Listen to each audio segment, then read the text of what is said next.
చాలా మంది మేము పాస్టర్లం అంటారు, చాలా మంది మేము బాప్తిస్మం తీసుకున్నాం అంటారు, చాలా మంది మేము దైవ సేవకులం అంటారు. చివరికి దైవ సేవకుల్లో కూడా వాళ్ళ పిల్లలకి పెళ్లి చేసేటప్పుడు, అయ్యగారు మా కొలప అబ్బాయినే చూడు అయ్యగారు, కొలగజ్జి బోలా. ఎవరి వ్యక్తి? యేసుక్రీస్తును పాదముల క్రింద వేసి త్రొక్కుతున్నటువంటి వాడు. కొలగోడలు ప్రభు పడగొట్టాడు. క్రైస్తవ్యంలో కులానికి చోటు లేదు. ఈరోజు చాలా సంఘాల్లో చూడండి, ఎవరైనా ఒక కాపులు పాస్టర్ గారు మారు మనసు పొంది సంఘం పెట్టుకున్నాడు అనుకోండి, కాపులు ఏంటి పాపులు కాదండి, నేను కాపులు అంటే మీరు కాకులు అంటారు, అదే కాపులంతా సంఘానికి వెళ్తారు. ఎవరైనా రెడ్డి అయిన మారు మనసు పొందాడు అనుకోండి, రెడ్డి కులస్తులంతా సంఘానికి వెళ్తారు. ఎవరైనా మాదిగ అయిన మారు మనసు పొందితే ఈ మాదిగ బ్యాచ్ అంతా సంఘానికి వెళ్తారు. ఈ సంఘాలకు నేను పెట్టే పేరు, ఇవి కుల సంఘాలే కానీ ఏ ఒక్క నాటికి క్రైస్తవ సంఘాలు కావో.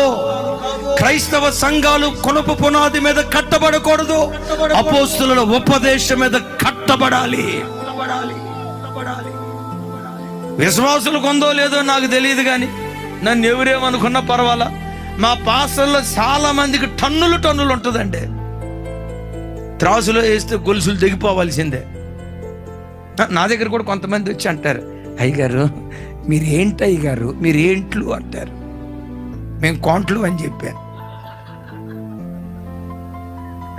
ఒక ఆయన చూసి అన్నాడు, అయ్యగారు మీ రంగును బట్టి అనుకున్నాను అయ్యగారు అన్నాడు.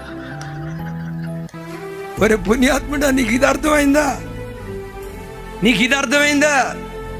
బిడ్డలారా, ఒక మాట అడుగుతాను, నా వైపు చూడండి. మీలో ఎంతమంది కుల పట్టింపు లేకుండా, కులాన్ని చూడకుండా ఆత్మీయతకు అగ్రపీఠం కట్టి నా పిల్లలకు పెళ్లి చేస్తానన్న వాళ్ళు చేతులు ఎత్తని చూద్దాం. ముందు మా మాణిక్యం గారే డౌట్గా ఎత్తుతున్నాడు, మా సార్కి టన్నులు టన్నులు ఉన్నట్టుంది. అవి చావాలి సార్, ఈ కులాలు చావాలి సార్, ఈ జాతులు చావాలి సార్. క్రీస్తు యేసునందు ఏక శరీరం అయి ఉన్నాం, మనమందరం ఒకే శరీరములో అదే ఒకే శరీరములో ఒకే శరీరములో సాటి అవయవాలమై ఉన్నాము. చప్పుడు కొడుతూ దేవునికి స్తోత్రాలు చెప్దాం. ఒకరోజు ఏమనుకోండి అయ్యగారు, ఏమనుకోవద్దు అయ్యగారు, ఒక పాస్టర్ గారు నా దగ్గరకు వచ్చారు. అయ్యగారు మీ చర్చిలో చాలా మంది అమ్మాయిలు ఉన్నారంట, మంచి ఆత్మీయులంట, మంచి ప్రార్థన పరులంట, మెదకులో జార్జ్ అన్న, అజయ్ అన్న వాళ్ళు సేవ, అక్కడ కూడా చాలా మంది అమ్మాయిలు ఉన్నారట కదా అయ్యగారు, మా అబ్బాయికి మంచి అమ్మాయిని చూడండి అయ్యగారు. తప్పకుండా చూస్తాను అయ్యా అన్న. ఏం కావాలి అన్న. ఏమన్నాడు తెలుసా? మూతి ముందుకు చాపి, ఏమొద్దు అయ్యగారు, అమ్మాయి ఆత్మీయు, మీరు చెప్పాలని ఆపా, అమ్మాయి అందుకోవాలి.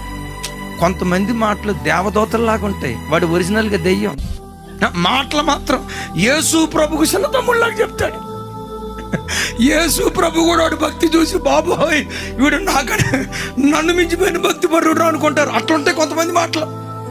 నాకేమొద్దయ్య గారు, మేము సేవలో ఉన్న వాళ్ళం కదా అయ్య గారు, మాకేమొద్దయ్య గారు, అమ్మాయి ఆత్మీయురాలైతే చాలయ్య గారు అన్నాడు. నేను అనుకున్నా, నిజంగా సేవకుడిని పెరుగు తగినోడురా, సేవకుడు అంటే ఎట్టుండాలి, ఇది రా దైవజనుడు అనుకున్నా. 5 నిమిషాల తర్వాత వచ్చి అన్నాడు, అయ్యగారు ఒక్కటి అయ్యగారు, ఒక్కటి చెప్పయ్యా అయ్యగారు, ఒక్కటే అయ్యగారు. అరే ఆ ఒక్కటేంటో చెప్పయ్యా అయ్యగారు, ఒక్కటే అయ్యగారు. అరే ఆ ఒక్కటే చెప్పయ్యా అన్న. అయ్యగారు కొంచెం నా చేతి వైపు చూడాల, మీకు అర్థమైంది, ఖాళీ మీరు పూర్తి చేయాల.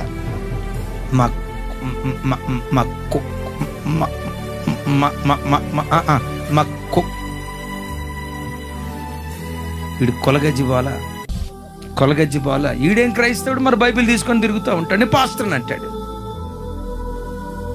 నీ కొలపుతోలు క్రీస్తు బలిపీఠం దగ్గర వలవబడాలి. వలవబడిన వాడే నిజమైన దైవజనుడు, వలవబడిన వాడే నిజమైన క్రైస్తవుడు. క్రీస్తులోకి వచ్చి సేవ చేస్తూ నా కులం ఇది, నా ప్రాంతం ఇది, నా వర్గం ఇదని వాటిని చెప్పుకుంటూ బ్రతుకుతుంటే ఆ వ్యక్తి బాహాటంగా మరలా యేసు క్రీస్తును సిలువ వేస్తున్నాడు.